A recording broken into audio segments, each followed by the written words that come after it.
Assalamualaikum warahmatullahi wabarakatuh. Selamat datang praktikan 2020 di stasiun 5, yaitu stasiun yang membahas tentang woodworking dan backlighting. Sebelumnya perkenalkan, saya Yulian Chandra Prayoga, asisten lab P3 angkatan 2019. Oke, sebelum kita masuk ke materi, tentu saja kita tidak lupa mengenai safety yang perlu diperhatikan dalam melakukan kegiatan yang ada di stasiun 5 ini. Tentu saja tidak lupa kita harus menggunakan wear pack, menggunakan sarung tangan. Untuk bagian bawah kita harus menggunakan safety shoes, dan tidak lupa kita juga menggunakan kacamata untuk menghindarkan percikan-percikan kayu yang akan dilakukan nantinya. Oke, kita akan masuk bagian-bagian tools dan bahan yang digunakan. Untuk yang pertama, kita akan masuk ke bagian woodworking itu sendiri. Oh ya, sebelumnya mungkin kalian penasaran, apa itu woodworking? Apa itu backlighting? Untuk woodworking itu sendiri, woodworking itu adalah kegiatan yang dilakukan untuk mengolah suatu benda kerja yang terbuat dari kayu. Contohnya adalah seperti kursi, lemari, dan kawan-kawannya. Lalu, apa itu backlighting? Backlighting itu adalah pemberian lapisan kepada kayu-kayu yang telah diolah. Seperti contohnya memberi lapisan busa, memberi lapisan kain pada kayu. Oke, kita lanjut ke tools dan bahannya. Oke, untuk yang pertama di bagian woodworking kita punya jigsaw. Jigsaw ini digunakan untuk memotong kayu spesifik kepada triplek dan multiplek. Ya, bisa kalian lihat seperti ini matanya. Mungkin kalian penasaran, triplek dan multiplek ini buat apa? Kita akan menggunakan kayu-kayu ini untuk bagian rak, bagian dudukan, bagian meja, dan tentu saja bagian sandaran. Lalu kemudian apa? Kemudian ada gerinda. Di sini gerindanya memiliki mata yang berbeda dari sebelum-sebelumnya. Di sini mata yang digunakan adalah velcro yang direkatkan dengan amplas, sehingga bisa menghaluskan permukaan-permukaan yang kasar pada kayu.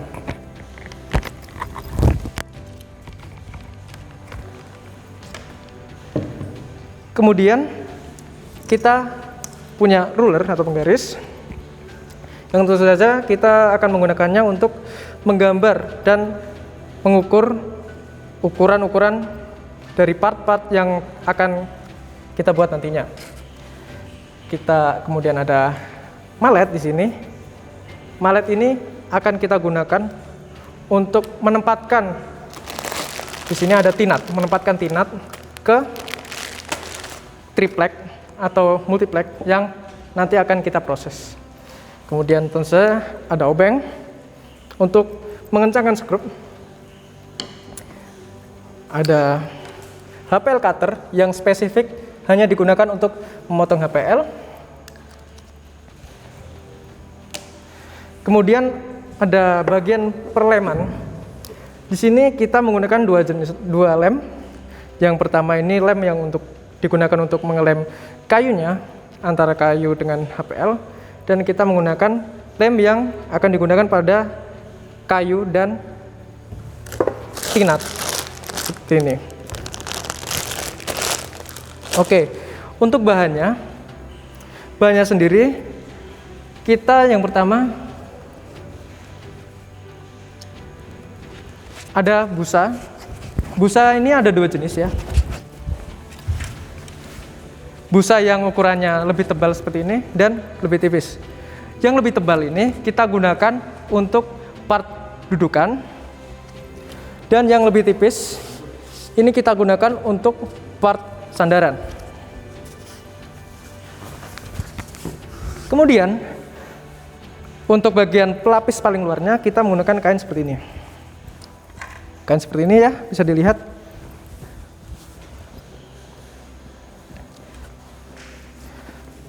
Lalu untuk bagian pinggir-pinggirnya, bagian pinggir-pinggir meja kita menggunakan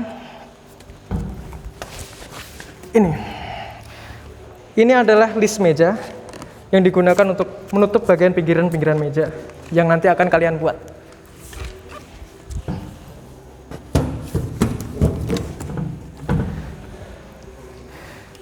Tidak lupa, karena ini adalah woodworking, maka kita juga akan memperkenalkan kayu-kayunya. Kayu-kayunya apa? Seperti ini. Ada 2 kayu yang digunakan. Yang pertama ini adalah triplek. Triplek memiliki ketebalan yang cenderung lebih tipis dibandingkan dengan multiplek. Bisa dilihat, ini adalah multiplek yang memiliki ketebalan lebih lebar.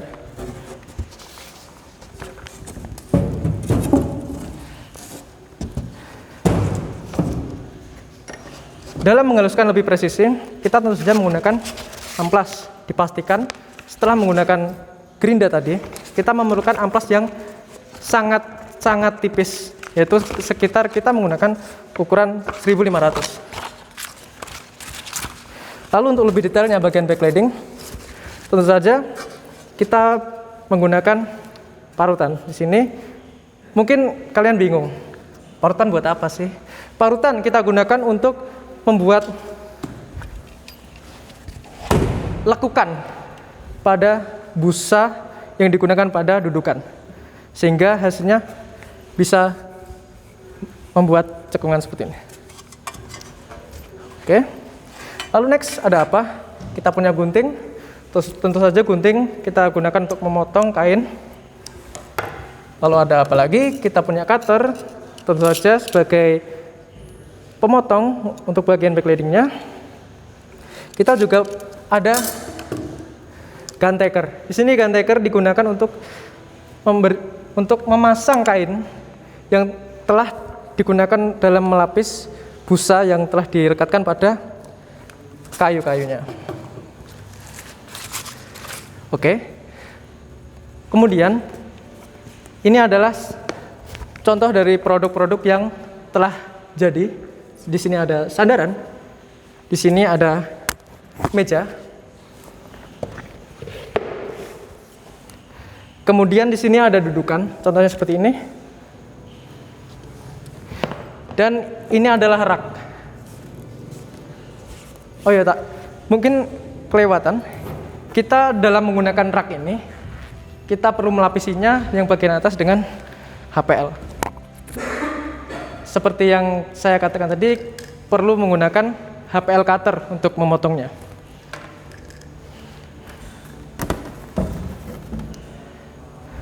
Oke, untuk bagian tools dan bahannya, mungkin seperti itu. Kita bisa mungkin next ke proses. Ya, proses.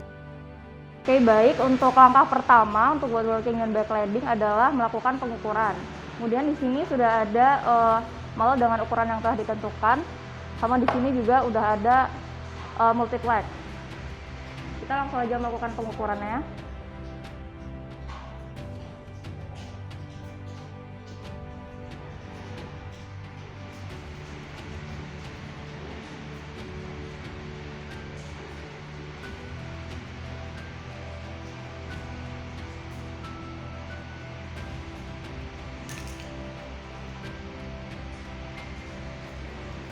Nah, di sini kami memberikan gambaran untuk pengukuran 2 part. Di sini ada dudukan, kemudian di sini untuk rak.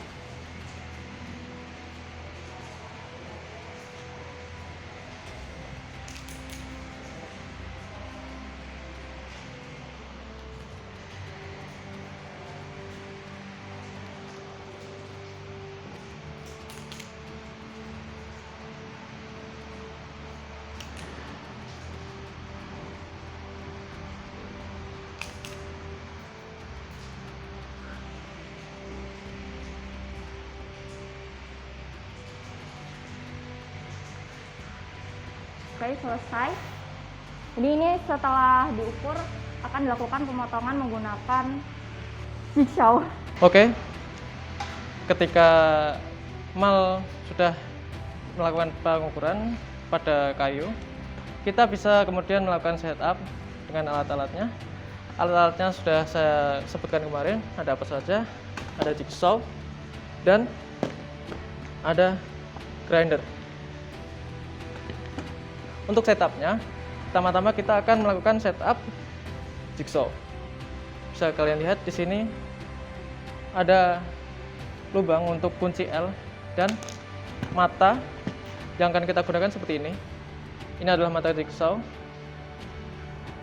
Langsung saja kita bisa memasukkan matanya ke lubang yang ada di tengah-tengah, dan kita perlu memastikan bahwa mata ini ada di tengah-tengah roll yang ada di jigsaw. Setelah sekiranya sudah pas, kita bisa mengencangkan menggunakan kunci L.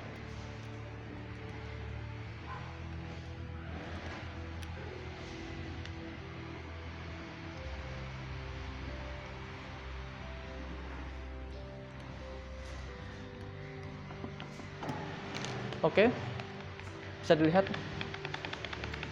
matanya sudah terpasang dengan kencang. Kemudian kita akan melakukan setup gerinda atau grinder.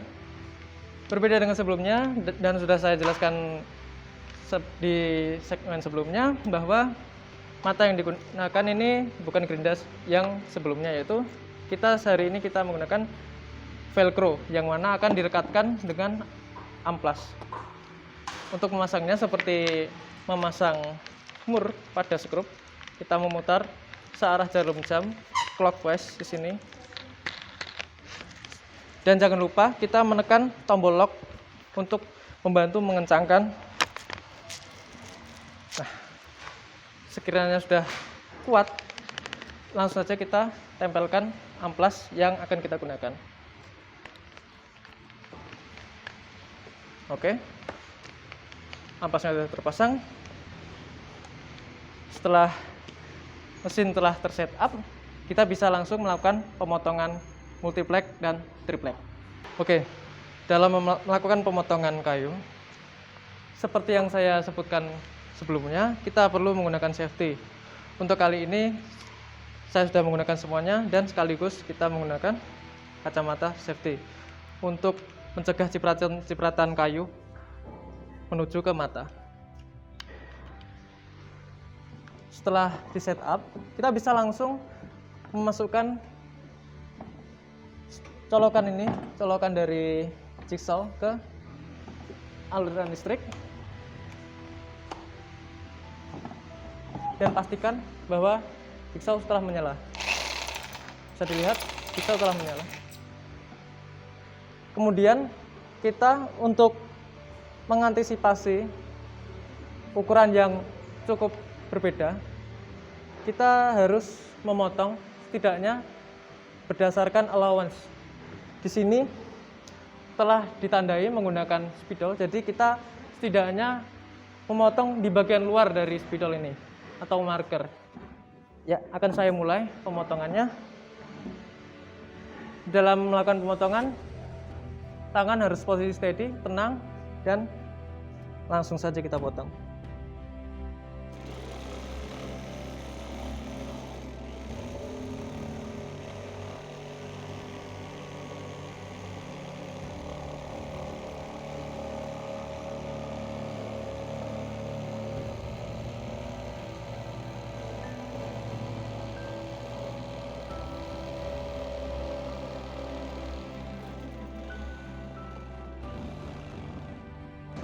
Oke, bisa dilihat saya memotong di bagian ujung dari garis, sehingga kita bisa melakukan penipisan lagi menggunakan gerinda nantinya. Oke, satu sisi sudah selesai, kita bisa melakukan pemotongan di sisi yang lainnya.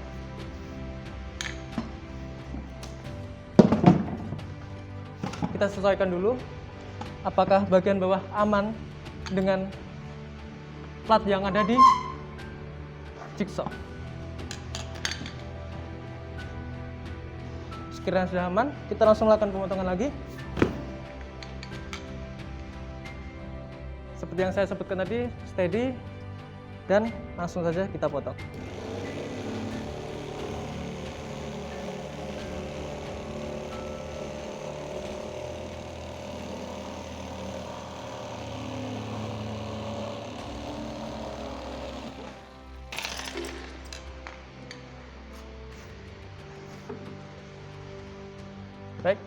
bisa dilihat bahwa telah terpotong dua sisi untuk memudahkan kita dalam melakukan pemotongan yang lebih detail lagi. Bisa dilihat bahwa masih ada sisi-sisi di bagian pinggir, sehingga kita perlu memotongnya. Yang mana sekalian untuk tips dalam memotong, usahakan jika bendanya seperti ini berbentuk kotak atau memiliki sisi yang seperti ini, usahakan mengukurnya itu langsung dari pinggir, sehingga kita menggunakan kayu yang lebih hemat. Dalam kasus ini kita tidak menggunakan cara itu, langsung saja kita melakukan pemotongan. Pastikan bagian bawah aman, tidak bagian bawah ini bisa buntur ke depan. Langsung saja kita potong.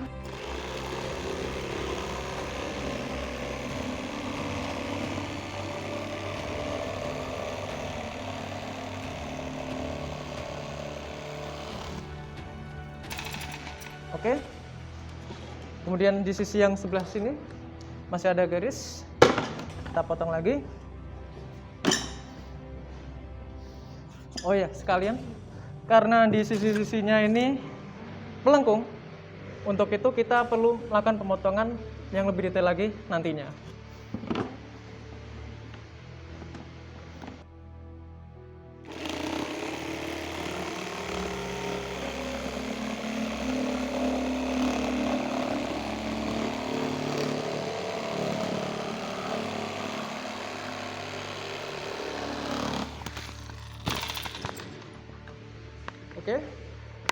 Oke, seperti yang saya bilang tadi, bagian sini itu adalah bagian melengkung, sehingga perlu dilakukan pemotongan lebih detail lagi di bagian ini.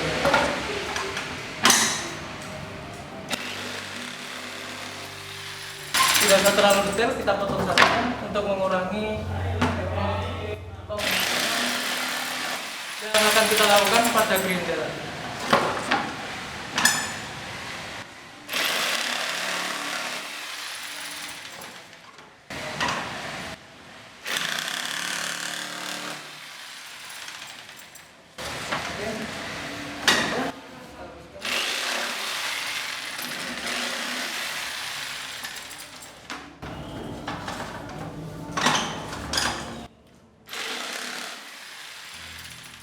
Baik, setidaknya seperti ini untuk pemotongan.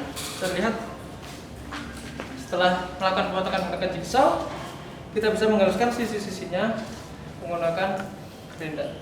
Oke, setelah dipotong, kita akan menghaluskan bagian pinggir bendanya, akan mengurangi bagian-bagian yang sekiranya masih ada di luar marker, hingga marker hilang total. Kita langsung saja. Dalam melakukan penghalusan ini, yang perlu kita perhatikan adalah bahwa kita harus menghaluskan datar. Jadi tidak ada bagian yang miring seperti ini atau begini, harus datar. Langsung saja saya akan melakukan.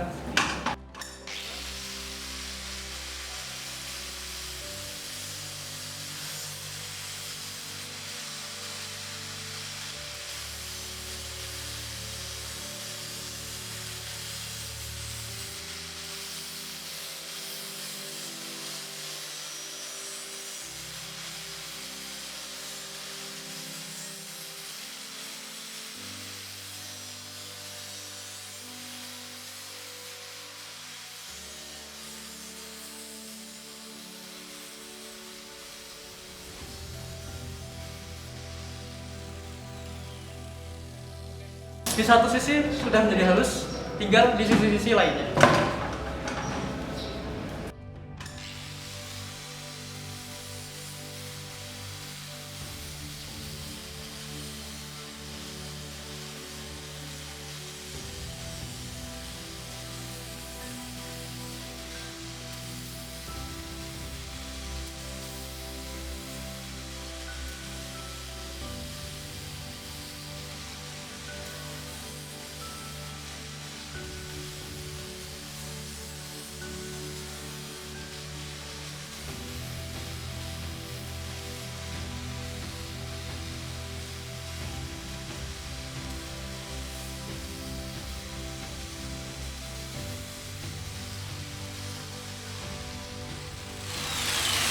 sisi lainnya juga.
Oke, bisa dilihat bahwa amplas bagian pinggir-pinggir ini termakan karena memang amplas itu mudah sekali habis, dan kita bisa melihat hasilnya.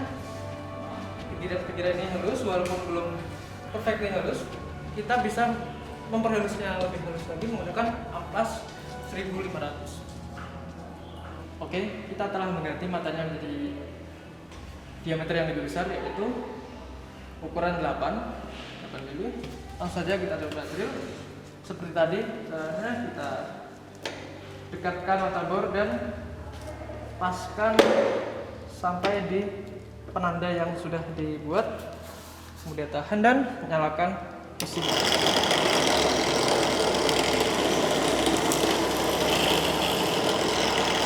Dan kita pastikan bahwa tinat sudah masuk.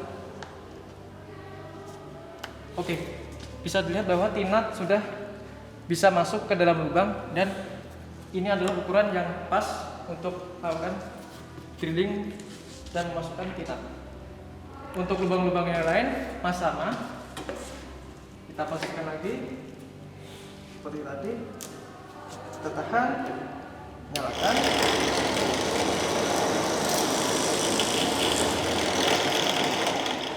Nah, sudah yakin posisinya, lubangnya sudah besar, kita langsung saja ke titik yang terakhir.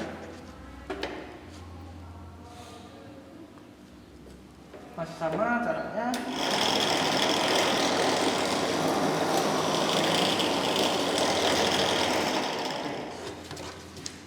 Bisa lihat bahwa sudah dibuat 4 lubang yang nantinya akan dipasang tinat.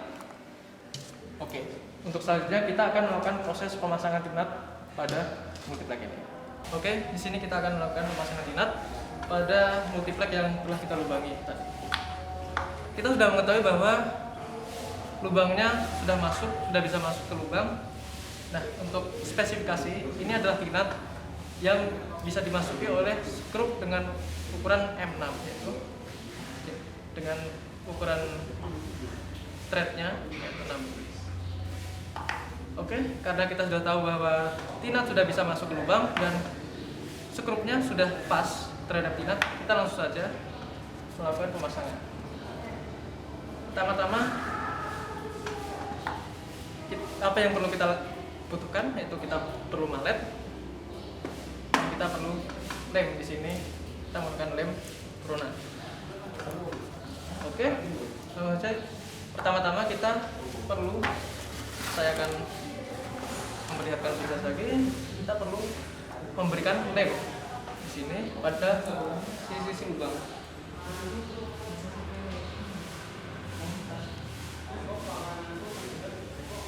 Ini. Nah, setelah kita beli lem, kita langsung saja posisikan tinat ke lubang.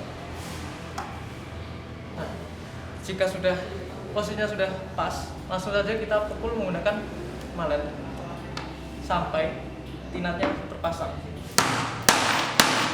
Baik, tinat sudah terpasang dan tinggal di lubang-lubang yang lainnya.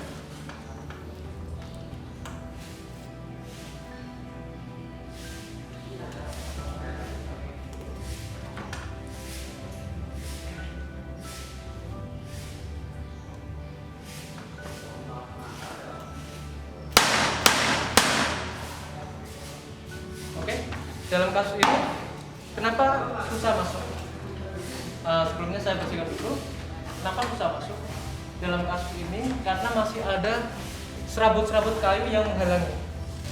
Kita bersihkan dulu menggunakan barang-barang yang sekiranya bisa membersihkan. Oke, kita coba lagi memasukkan tinatnya.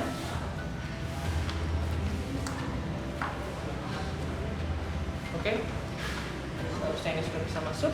Kita beri lem lagi.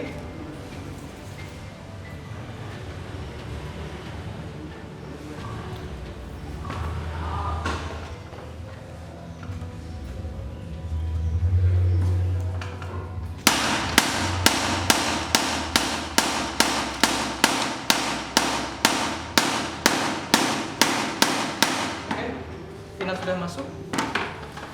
Kita langsung saja ke lubang berikutnya. Tak lupa kita seperti tadi, supaya tidak mengulangi kesalahan, kita bersihkan dulu lubangnya menggunakan apapun benarnya, yang penting bisa membersihkan bagian dalam-dalam ini. Kalian bisa menggunakan obeng atau spray betul ke depannya, yang penting bisa sekiranya membersihkan bagian dalam. Oke, kita masukkan tinatnya. Apakah sekiranya sudah bisa masuk? Pas. Oke, posisinya sudah bisa masuk.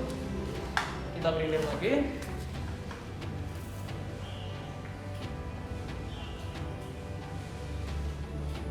Seperti ini. Kita posisikan. Oke, dan kita menggunakan mallet. Bisa dilihat bahwa jika lubangnya bersih, maka tinat bisa langsung masuk ke lubang. Oke. Dan lubang terakhir,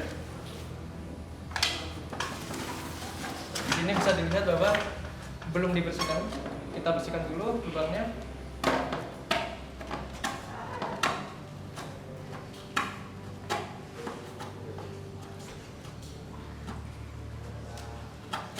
Oke. Sekarang kita coba apakah tinat bisa masuk atau tidak. Oke, sepertinya tinat sudah bisa masuk. Kita menggunakan lem lagi di bagian pinggir-pinggir lubang.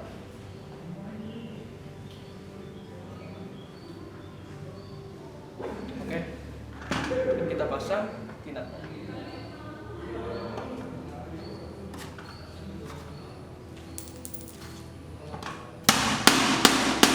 Oke, kita akan mencoba apakah skrup M6 ini bisa masuk ke tinat. Bisa kalian lihat bahwa skrup bisa masuk dengan lancar tanpa halangan apapun, karena lubang sudah dibersihkan dan tinat terpasang dengan mudah. Langsung kita ambil lagi. Oke, begitulah cara memasang tinat ke multiplex sebagai part dudukan. Kemudian bisa dari hasil yang ini kita bisa melakukan proses berikutnya, yaitu backlighting. Seperti yang saya ketahui, saya berikan infonya sebelumnya bahwa backlighting itu adalah memberikan lapisan pada kayu, bisa berupa busa atau kain. Langkah selanjutnya yaitu melakukan pengukuran pada busa untuk sandaran dan untuk dudukan. Di sini saya akan mencontohkan untuk pengukuran dan pemotongan pada busa dudukan.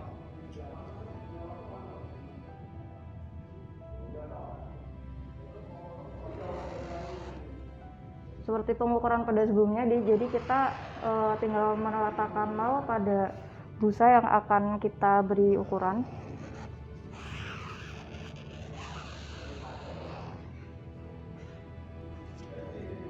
Lanjut, setelah selesai di sini kita memberikan allowance untuk dudukan itu 5 cm dan untuk allowance untuk sandaran itu 3 cm.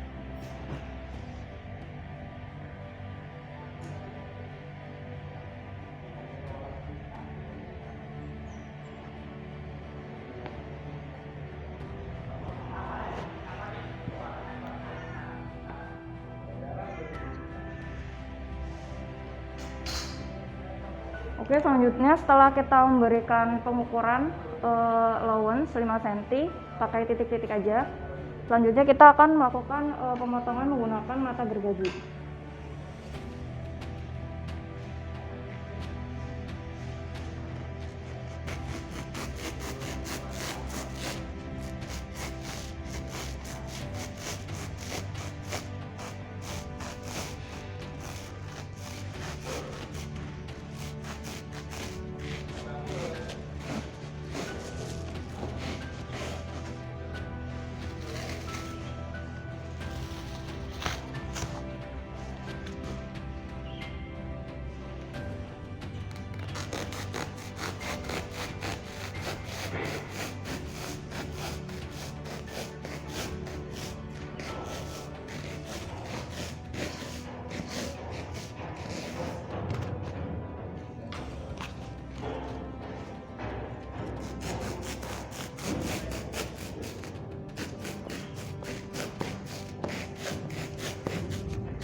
Baik, setelah kita memberikan allowance sebesar 5 cm di seluruh sisi dari dudukan, kita melakukan pemarutan menggunakan parutan ke arah bawah.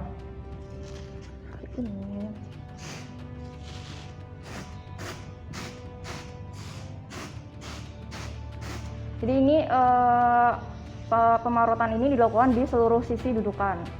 Kemudian setelah seluruh sisi telah diberi pemakanan menggunakan parutan, kita akan mendapatkan hasil dudukan seperti ini.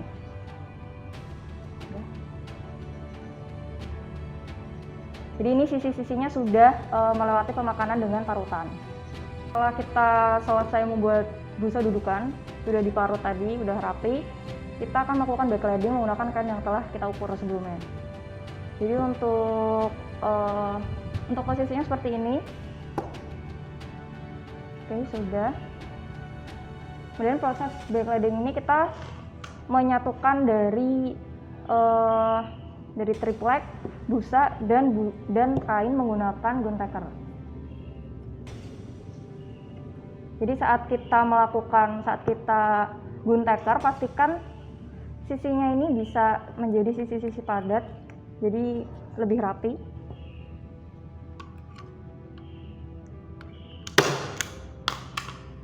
Kita gun tacker dari sisi pertama sampai sisi terakhir. Kemudian setelah semua selesai, kita gun tacker. Oke, selanjutnya seperti ini. Selanjutnya, setelah sudah selesai, hasilnya akan seperti ini. Jadi untuk bagian ketika kita gun tacker itu, pastikan menarik kain agar sampingnya ini berbentuk padat, agar lebih rapi. Oke, sekian.